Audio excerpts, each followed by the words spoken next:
Hi, welcome to the Healing Medicine Show. This is part of the Healing Medicine newsletter, and the vision for this show is to provide a platform for health and healing professionals to grow in their understanding and their practice of what it means to be healers. We aim to provide healthcare professionals with resources and inspiration for both personal and professional development practices, especially those rooted in holistic health and preventative medicine. We believe that the change in healthcare starts by focusing on the health and healing of the healthcare providers. So if you have a colleague who would enjoy the show, you can send them a link to subscribe to this newsletter to get access to our new shows that we normally release on Thursdays at 1 p.m. Central Time. So today I'm very excited to welcome two dear friends and pharmacists, Pauline Long and Jennifer Campbell. They are the founders of Meds Plus Consulting out of Birmingham, Alabama. Thank you, ladies, so much for joining us here today on the Healing Medicine Show. Thank you for having us, Blair. We are very excited to be with you today. Thank you. So you guys have had a huge impact on your community, and we want to dig into that. But first, I want to start off this interview the way I start off all of our interviews, which is by asking, what does healing mean to you? And we'll start with Pauline. Yeah, so healing to me, is like who says, it's not just the absence of disease or wellness. It's not just the absence of disease, but it's a holistic approach to health and wellness. So it involves all realms, whether it's physical, mental, spiritual, and it's just to ensure that you are basically living your best self, living your best life, and doing things, whether it's supplements, your exercise, things that you're eating to promote healing and overall wellness. I think that's so important too. And Jennifer, what does this holistic approach, this mind, body, emotional and spiritual wellness, how do we get there in healthcare? How do we change the conversations maybe that we're having with our patients? That's an excellent question, Blair. And I would say if COVID has taught us anything, is that we really have to make sure we're in tune with what's going on with ourselves physically, emotionally, financially, to make sure that all of our mind, body, and soul is balanced. Some days will be better than others, but really making sure that we're taking the time to hone in on what's really bothering us. If you're going through an emotional crisis, is it something that's temporary? Is it something that's causing it? Is it something you need to move away from? Is it something that you need to do to change it, to empower yourself to change it? Do you need to change your circle? Do you need to go back to school? Do you need to write new goals? So we really need to take time to spend time with ourselves to really see what the root of the problem is. It's not always a quick fix. It's not always food to emotionally eat, but to really take a look at ourselves and see what's really the root of what's going on with us.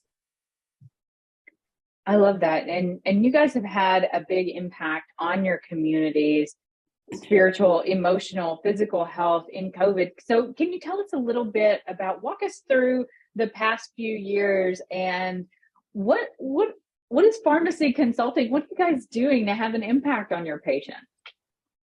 Yeah, so our journey actually began back in 2018. Jennifer and I, we've known each other over 20 years. I was actually her first pharmacy intern back in 2001. And so we've known each other for a long time. So back in 2018, we kind of, we would talk throughout the years, just, hey, what's going on with you? What's going on with you?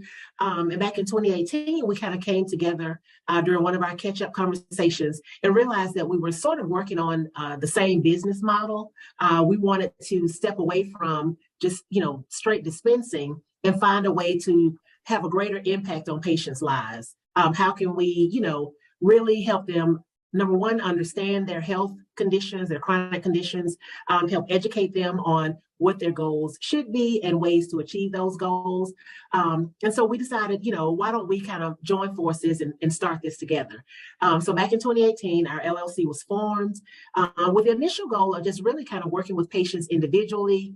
For instance, someone with, diabetes or heart disease and figured out, okay, what kind of lifestyle modifications can you make? Can we optimize your medication therapy? Things that a pharmacist would do, right? So we did that.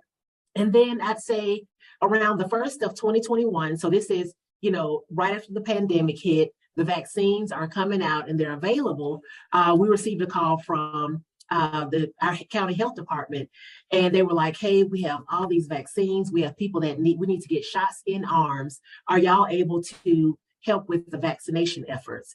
And of course, we're both still working full time, but we were like, you know what? Absolutely. This is our chance. This is what we're here for. Preventative medicine is a huge part of our business model, not just treating disease, but preventing disease as well. And what better way than to prevent disease than vaccines? The beauty of this journey is that we were allowed to vaccinate vulnerable communities. So we went into communities that, because of different barriers, they could not get to the mass vaccine sites. They could not get to a pharmacy. So we brought the vaccines into their neighborhoods. We popped up at their churches, at their community centers, a lot of senior centers. And, we had so many people tell us, oh my gosh, I'm so glad y'all are here, because I had no idea how I would get to XYZ to get my shot. And it just came from there, kind of transformed after the, initial rollout of the vaccine, and we were able to get a good bit of our community vaccinated. We then went back to the drawing board and like, hey, why did we start this company? We didn't even know COVID was not a thing when we started the company. Let's go back to the drawing board, go back to square one, and, now use the relationships we've built and the impact that we've made. At one point, we were literally on our local news once a week. So during that time, we were able to build a lot of relationships, a lot of partnerships. And so we said, let's go back and leverage those partnerships to kind of promote our original agenda, which is health, wellness, preventative health. And that's what we've been able to do, just capitalize on that opportunity. I think, what's so interesting about your story is you were able to capitalize on these opportunities because you had done the work to lay the foundation to be able to do something differently with your pharmacy license. And so, to me, like the word that keeps coming up was it's not luck, it's opportunity. It's meeting this preparation that you had already laid the groundwork to be able to, when the health department called, to act quickly. And I think, as we're thinking about pharmacist provider status at the federal level and more primary care physicians leaving primary care, there's going to be this huge gap in access and this gap in primary care services, especially for vulnerable populations. And one of the things, Jennifer, I know that we had talked about was you guys approach to these vulnerable populations and also approaching vaccine hesitancy from kind of a different angle. So how does that feel to be able to have that type of impact on your community? I can tell you it was a very great emotional experience to be able to come from behind the counter, because the reason we love retail in the first place is the connections we have with our patients. So to be able to take that out into the community, have the time to talk with them one-on-one, it was beyond grateful. We made sure that we took advantage of those opportunities, even when we were doing the high numbers of vaccines, to talk to them, to tell them what's happening. As this shot is going into your arm, this is what's happening with your immune system. This is what you could feel later. They were very appreciative that we took the time to really talk to them, and just rather than just slap a Band-Aid on their arm. When we were in the community, and as Dr. Pauline talked about, the connections we've made with many organizations, businesses, we had an opportunity to be with the Birmingham Municipal Court. So they were doing the rocket docket at one of the auditoriums, hundreds of people, blocks long. They had invited us to come. It's going to be a lot of people here. You guys, we got to get people vaccinated. That was during the time CNN was in Birmingham, and our numbers were still really high, when other places around us, their numbers were, their percentage was much higher than ours. So what we decided, we were set up, we talked to CNN, we did our interviews, but nobody was coming to get a vaccine. So we felt some type of way. So we said, okay, this is what we're going to do. It was hot. It was in the summer. So we started one by one talking to people and, allowing them to tell us if they received it, if not, why. And if there was any information we could share with them, if they didn't want to hear it, we kept moving. But we did have some interesting conversations. And at that time, the myths were carrying a lot of weight. So we were able to dispel some of those myths, about turning into a zombie, the magnetic chip, et cetera, all of those things. So we were able to address those. And with some of the conversations, we were able to vaccinate. But I think that educational piece, them seeing us out there willing to talk to them and provide information, it was priceless. I'll tell you, that's one encounter I'll never forget. I love that. And I'm getting like this visual of packing this, cooler, keeping the vaccines frozen in the, in the hot Birmingham summertime and going door to door. And I think that's something that people don't realize, that pharmacists really are the most accessible healthcare professional, being able to really be in the community. And we talk about pharmacists, it's American Pharmacists Month, the month of October. We talk about the impact that pharmacists have had on population health throughout the pandemic, but also in a lot of other vaccination efforts. The next step I kind of see for pharmacists being able to have a big impact on, you mentioned preventative health, and natural immunity began being a part of the mainstream conversation. I know a lot of patients were asking, do I need to take zinc? Do I need to take a multivitamin? Do I need vitamin D? So that really opened up the door to have conversations about, what are you eating? How much water are you drinking on a daily basis? How much movement are you getting? What is your environment like at home, and what type of support system? So really being able to have conversations where our patients felt seen and understood and listened to, that's what I see, the type of healing that needs to take place in healthcare. I'd love to hear from you, what type of healing, and maybe, if you've had, a personal healing journey, but what type of healing do you see needs to take place in healthcare so that we can really focus on that preventative health piece of it? Yeah, I personally think that number one, patients need to feel listened to. I mean, part of our mission statement is that we exist to engage, educate, and empower people to not only be the champion of your health, but also the center of your healthcare team. So people and patients need to realize that, you're the center of your team, and your healthcare professionals are around to educate and support and lift you up. So I feel like that's the primary thing. And a lot of patients don't feel that way. I mean, we noticed as we were going into the communities, asking people, have you had your COVID booster? Well, I have to see what my doctor says. Well, what do you think? What do you know about the COVID? What do you know about the virus? What do you know about the vaccines?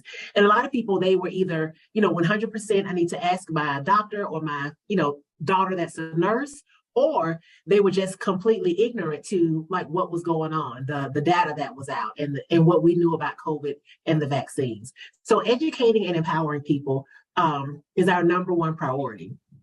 And then a second to that is ensuring that they have the tools and the resources that are necessary to heal. And unfortunately, in a lot of the communities where we have visited and where we frequent, we have food deserts. We have places that, the nearest health clinic is miles away. And these are people who don't have reliable transportation. All of these kind of social determinants of health are at play here. And so we think, we've done barbershop clinics where we've gone into local barbershops, and we've done blood pressure screenings and health screenings. And I think a one we had maybe 2 weeks ago was probably the most alarming. We screened about 15 to 20 young men. No one had a normal blood pressure, and most of them, were not aware that they even had hypertension. The ones who had been diagnosed with hypertension, when was the last time you took your blood pressure medicine? It had been from a few days ago to a couple of weeks ago. So these are people who are interacting with the healthcare system. They've been diagnosed with a chronic condition, but they're still not taking their blood pressure medicine. And then we have those patients, we had patients who, I had one young man who was maybe, I want to say he was about 30 and his A1C was 7. And I was like, have you ever been told you have diabetes? He was like, no. I said, what about pre-diabetes? What's that? So it's just educating people and making them aware. And our motto is that we want to be where the people are. So it's great to have clinics and hospitals and, FQHCs and all these places where people can make an appointment and visit them. But there are people who are not engaging with the healthcare system. So we want to be where they are. So we go to the barbershops. We go to, this past Sunday, we were out at Railroad Park, which is a huge, beautiful park downtown Birmingham, doing vaccines. We've been outside of a nightclub. So it was like 8:00 at night. We were outside of a nightclub doing vaccines. And we did, over 20 that night, which it shocked me and Jennifer. We were like, wait a minute, we didn't expect to be this busy.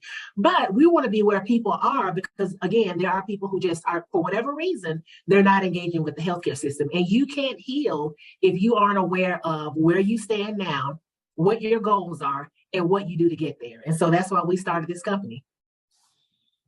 I love that. It's really a boots on the ground approach to spreading, this message of health. And it's also very empowering to, we talk about patient-centered care, but really when you've only got 7 minutes with on average with a physician, how much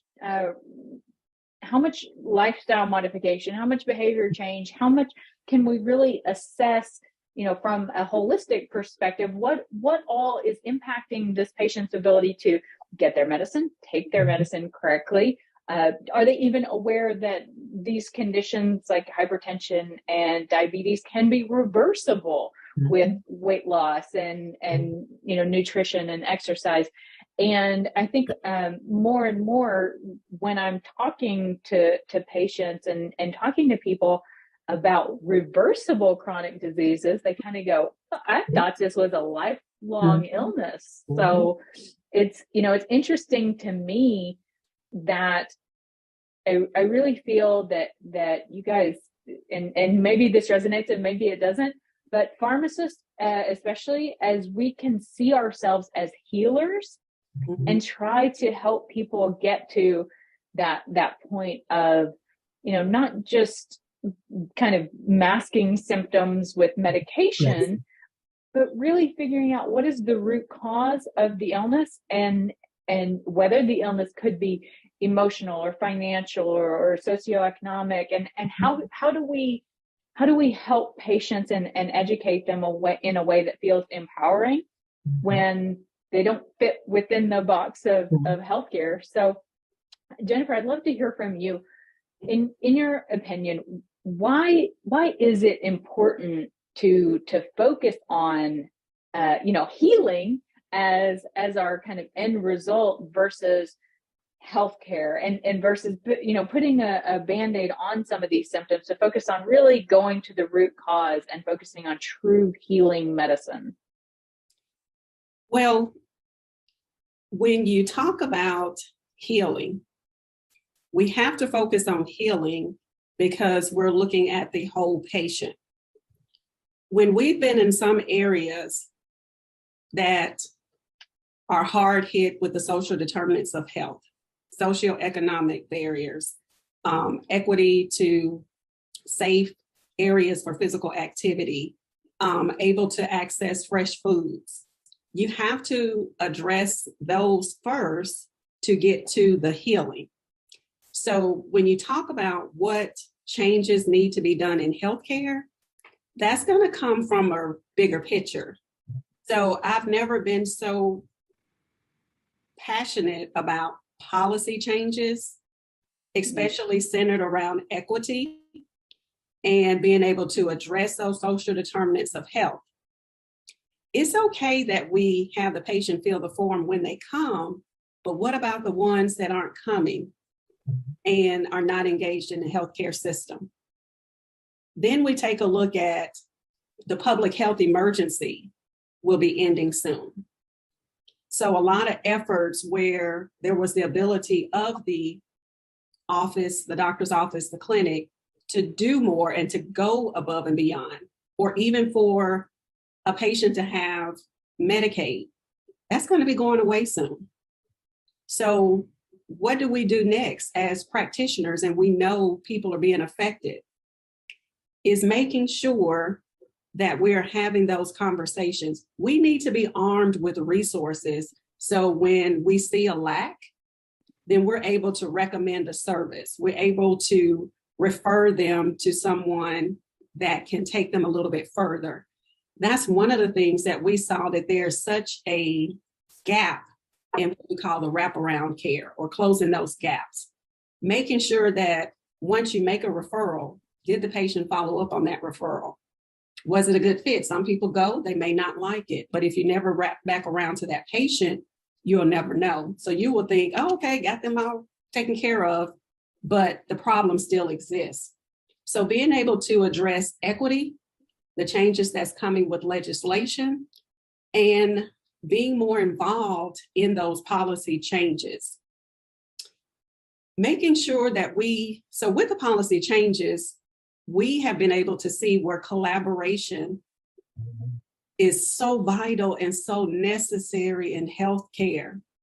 We have patients up here and we're talking to them about chronic disease states. And to your point, what you said earlier, they only have 7 minutes. That's not enough time. We take 8 years to learn what we know, and we expect a patient to learn it in 7 minutes. So being able to have those conversations, being able to connect the dots for them, being able to give those little tips. Sometimes it just takes one little tip for someone to make a big difference in their overall health, their A1C, being able to provide that support when we talk about healing. Some people need you to hold their hand. Some people just want the information. So there's a big difference between the support that's being given for those that are in need. So being able to give the patient what they need, listening and guiding them through the healthcare system. We've had some patients who we know need to follow up with a podiatrist, ophthalmologist. They'll say, I can't get them on the phone. And we've taken that step over and said, we'll get you an appointment. And because we know how serious it is for that follow-up. One last thing I wanted to touch on, and I'm not even sure if you asked this question, but a lot of what I've seen is generational. And when we talk about social determinants of health, and if it's not commonplace as you're being raised to go to the doctor when you're healthy, if you have insurance, or even if you don't have insurance, going to the clinic, it's taboo to go when nothing's wrong with you. So we have to change that mindset, that you want to see the doctor when there's nothing wrong with you. You do not want your first encounter to be, as Pauline says, on the back of an ambulance clutching your chest. You don't want that to be your first encounter with the healthcare system.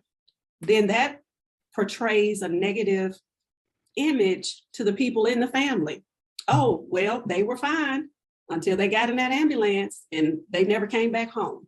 Not understanding what's been happening all along due to untreated chronic conditions that can be addressed and or caught early if you're doing screenings, if you're learning how to eat better, if you're learning how to supplement with the right supplement. So I just wanted to add that in.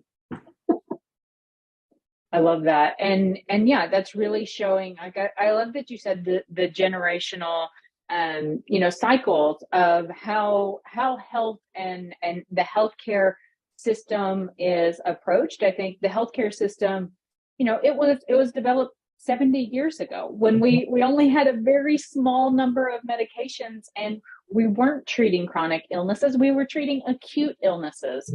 And as medicine has evolved and technology has allowed us to have these wonderful, miracle, life-saving drugs and surgeries and interventions, we can be grateful for that, but also need to realize that there is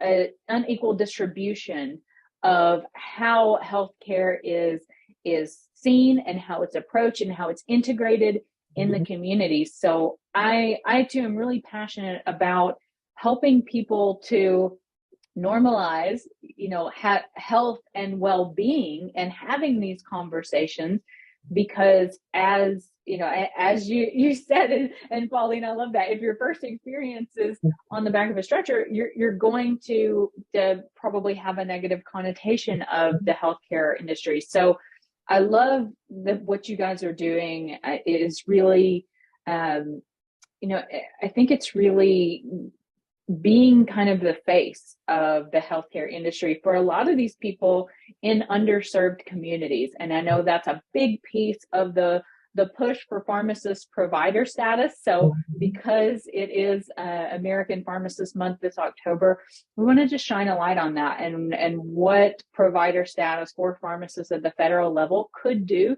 to increase access to care and have our community pharmacists to be that initial touch point for wellness-focused healthcare services in the community. So I want to thank you guys so much. Is there anything that you'd like to add that you hadn't had a chance to talk about that is important to the message you want to share here for American Pharmacists Month?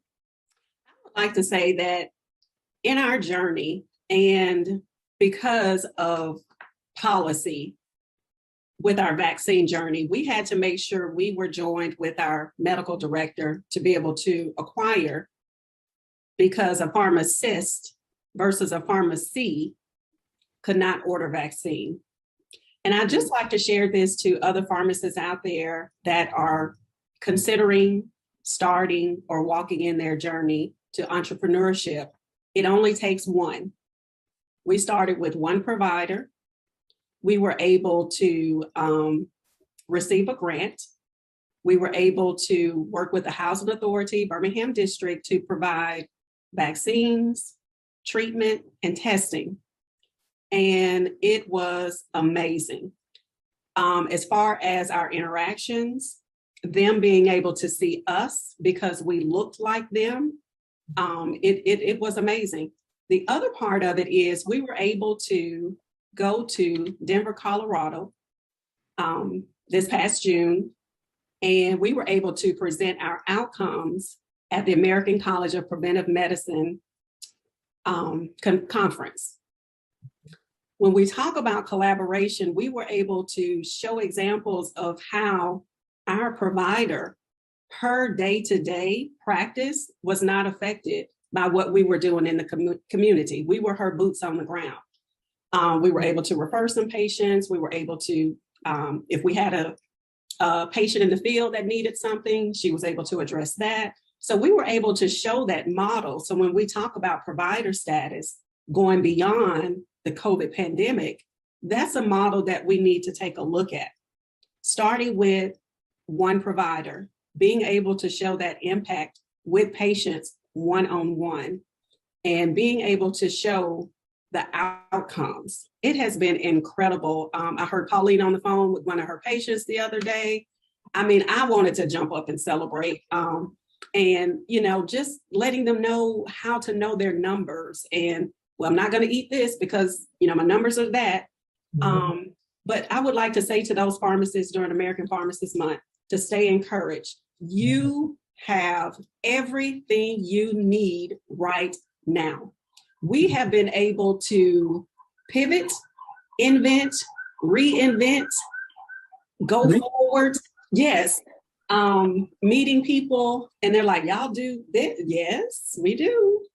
So get involved with your legislatures, legislations, and policies, and network. Come from behind and get yourself out there, partner with other people. Networking is very, very important. Love that. Yeah, and if I can just end by, from a patient's perspective, we talk about healing and wellness. And I feel like sharing our personal journeys is very important as well. Personally, I've been diagnosed with prediabetes. And so all of the things that I am teaching our patients with diabetes and teaching those with prediabetes, it's like I'm learning and growing myself, and I'm trying to figure out ways to make, especially in the communities where we serve, the teaching and the education culturally relevant. Because it's one thing for, and I use this example all the time, and there are a lot of people I know out there who love avocado. I am not one of them. And so we talk about, every time I've gone to a nutritionist and they talk about healthy fat and eating avocado and blah, blah, blah. That means nothing to me. And a lot of the patients that I serve, it means nothing to them either, because number one, they don't have access to avocados. And number two, they wouldn't know what to do if they did. So we just really pride ourselves on making our education and our support culturally relevant, making sure that the people understand what we're saying and that they are able to take our advice and translate it into their everyday lives. Because it means nothing to have all these letters behind your name and you've had all these educations and certifications if you can't speak the language and make an impact on a patient's life. So that's just my little 2 cents. I just really want people to understand, especially during American Pharmacists Month, that we really need to work on shifting the paradigm as far as what people think pharmacists do. We do not have to be always associated with the dispensing of medications. And so that's my little 2 cents and my waving the flag for American Pharmacists Month.